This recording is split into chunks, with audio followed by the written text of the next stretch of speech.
Hi again.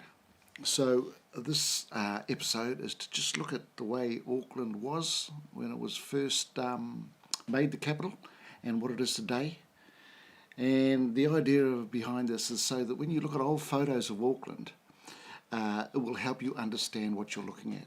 Because when I first started doing it, I had little idea of, I couldn't make things out. I couldn't figure it out. Anyway, it's all quite simple once you know. So let's rip into it. So back in 1840, Hobson's come to he's come down to New Zealand. He signed the Treaty of Waitangi, got the natives to sign up, and now is looking for a place for the capital of New Zealand. And he's basically decided on Auckland, and after a bit of toing and froing has decided on the present situation where Auckland now finds itself. He then had to purchase the land. He'd already had intimations from the Ngāti Whātua, the local tribe that owned the area that he wanted to make the capital. He'd had intimation from them that they would be happy to sell the land. And so they entered into a contract. So let's just quickly go back here. And there it is. Here it was. This is the original purchase document translated into English. So we'll quickly read through this. So listen all people, between Kawau, Tanana, Rafiti, Tamaki and other chiefs of the Ngāti Whātua on the one side and George Clark and the Queen etc. on the other side. And they agree to sell this portion of land, and that land is described here. The boundary to the north is the river Waitemata. From the river Mataharihari, now the river Mataharihari is this little river here. So from that river along the coast to Opua River, which is this river here. And then stretching from there to not One Tree Hill, to Mount Eden.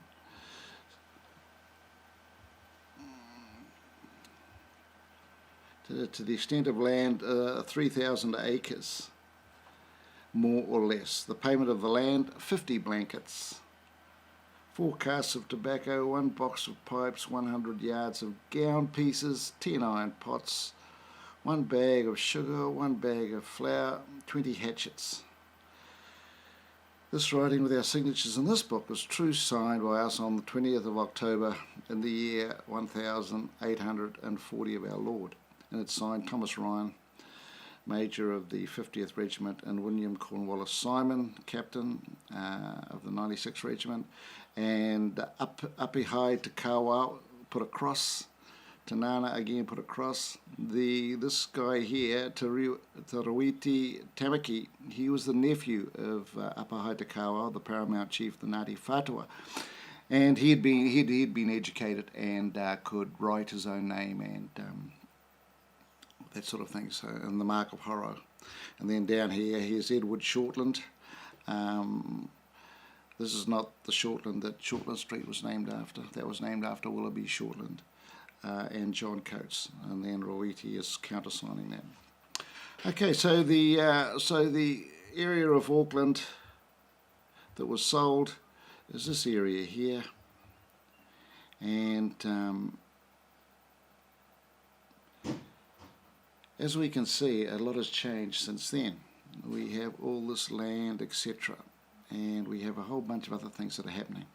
One of the things I always used to wonder is, how come that side of the island, that side of the isthmus around here had good beaches, beautiful beaches, but over in Onehunga, where I live, we have all the sand and mud and every other thing.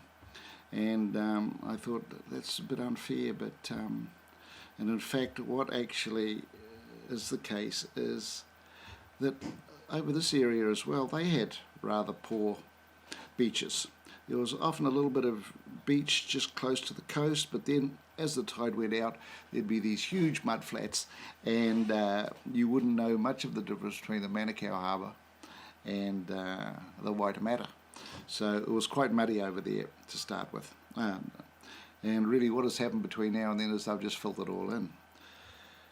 There was a stream that ran down the middle. This was called Horotiu Valley, and there was a stream called the Horotiu Stream, which ran down. It flowed from near Quarrying Happy Road down towards Myers Park, what is now Myers Park, where it was a bit of a swamp, and then overflowed from that down to another area around Aotea Centre, and then flowed on down to the end of the sea, flowed into the sea. Now this whole area was uninhabited. In 1840, the people that were around this area, there was the Ngāti Whātua, which had some occupation around here in the Auraki area and on this little isthmus here where the bridge is today. But most of the time they were spending over here in Mangere, which is where they had their major base. So the Ngāti Whātua were really not using the area that they sold to the British Crown. Settlers started pouring in, coming down initially from the Bay of Islands. Workers came down, everybody came down, and as the years went by, we get a lot of changes occurring. We're just going to have a look at some of the peaks that have now gone, and there was Smales Point. So this was Smales Point, this little bit here. And there we also had Point Britomart, which is this major section here, which I'll do another episode on in greater detail. And the other point that's been modified somewhat is what they called Campbell's Point, which is this point here.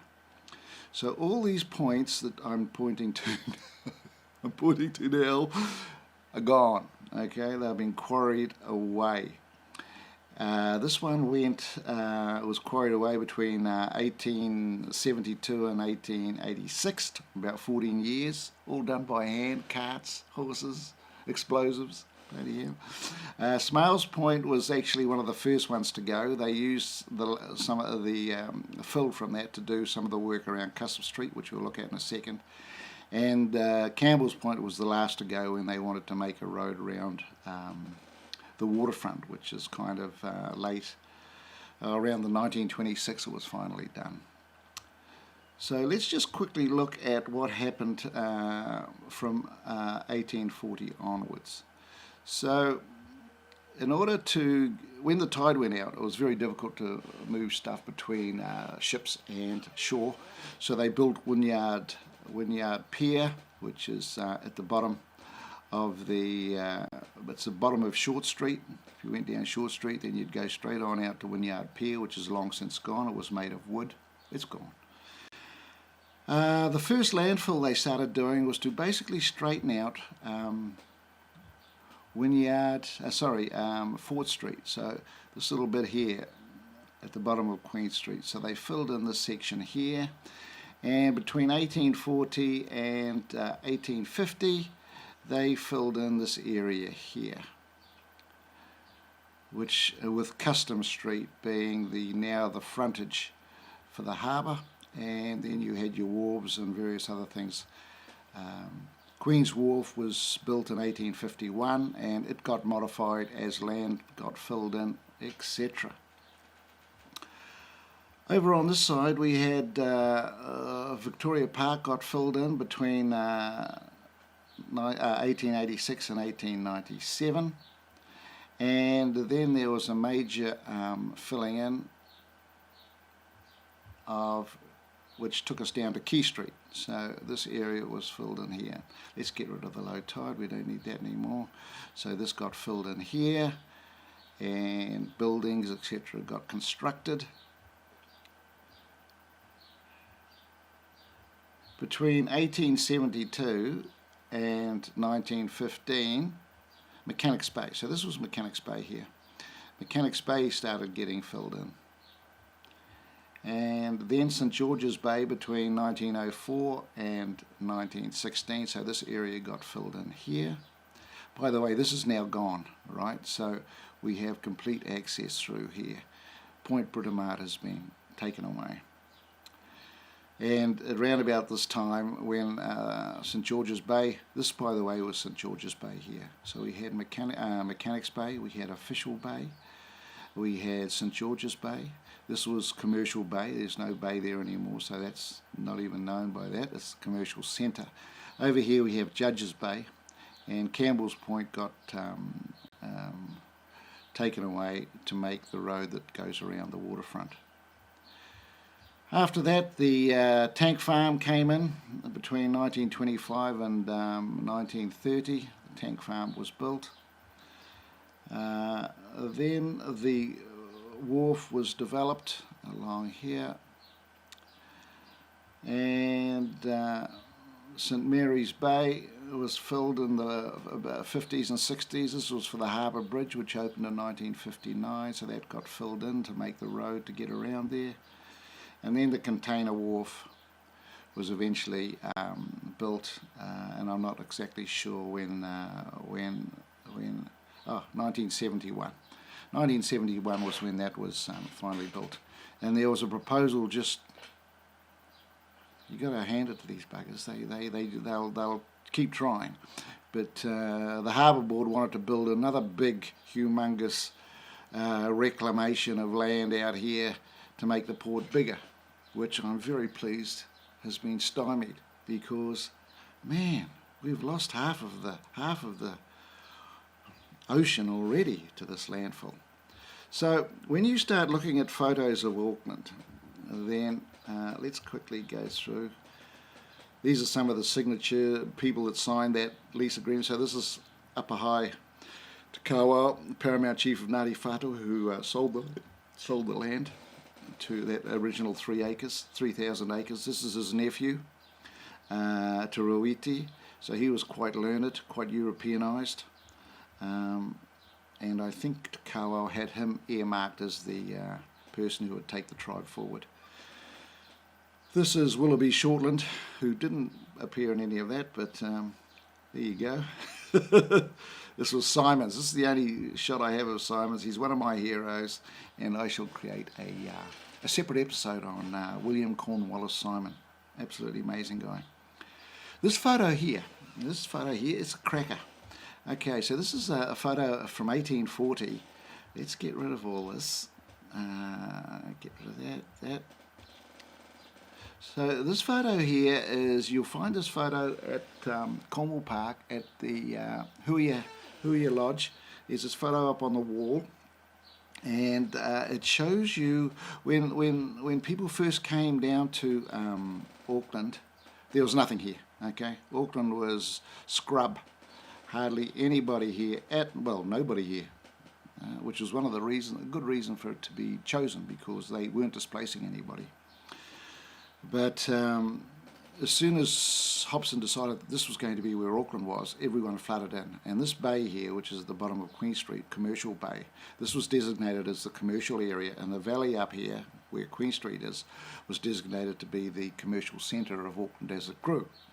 So all the traders in 1840 who were around, they came and they set up camp here. And this is their camp. This is the government store. This was the first building built in Auckland, and it was built in order to store all the supplies that were coming down from the Bay of Islands in anticipation of building the city, or starting the building of the city. So that would have been located around about here. Okay. And those tents that you can see in the background would have been located up around here somewhere. Okay, so that's the scene. And this pathway that you see here going up there, that is a pathway that was going up to what was basically Nobbsville, which was up here. There was a road, they made a road, this road here, which is Shortland Street. It used to be in those days called Shortland Crescent, that would go up to around about here. And this street here, Princess Street, this was all there was of Princess Street. We know Princess Street to go all the way along here now, but Princess Street basically stopped here. We've got Waterloo Quadrant, and we've got,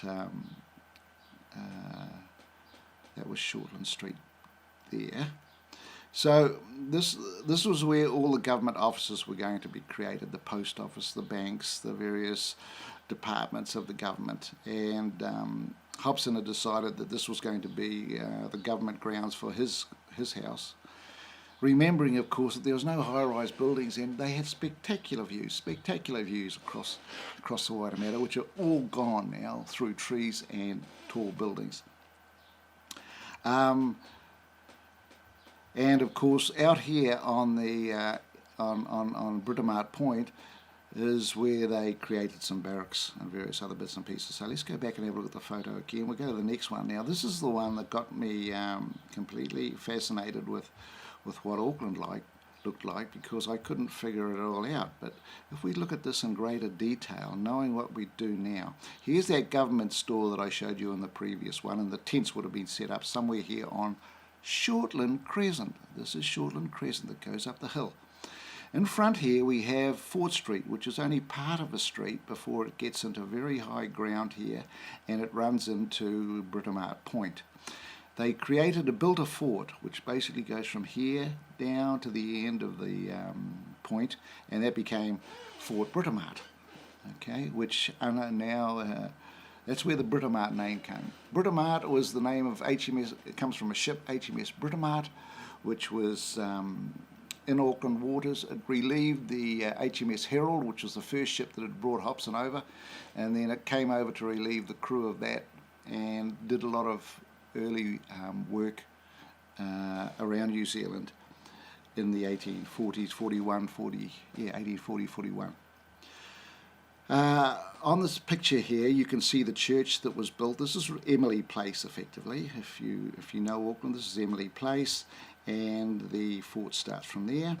This is Princess Street going up here. Okay, this is Government House, and these are the various government offices in Princess Street.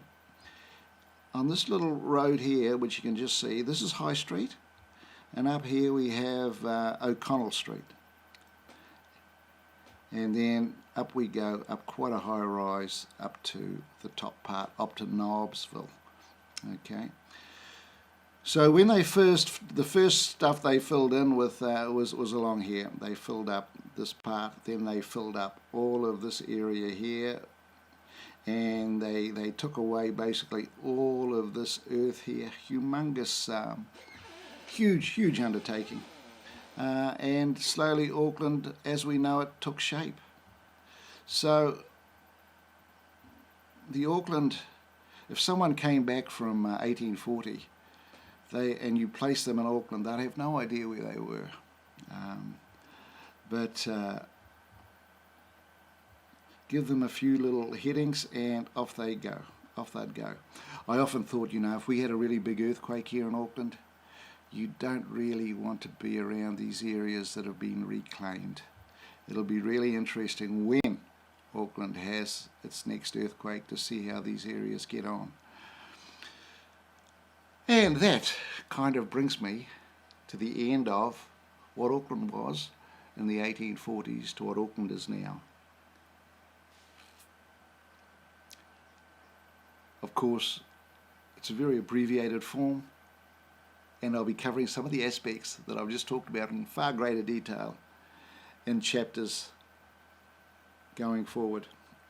So that's it from me, that's it from the Kiwi Codger. I shall see you again. It's 4 days before Christmas, so I wish you all a Merry Christmas.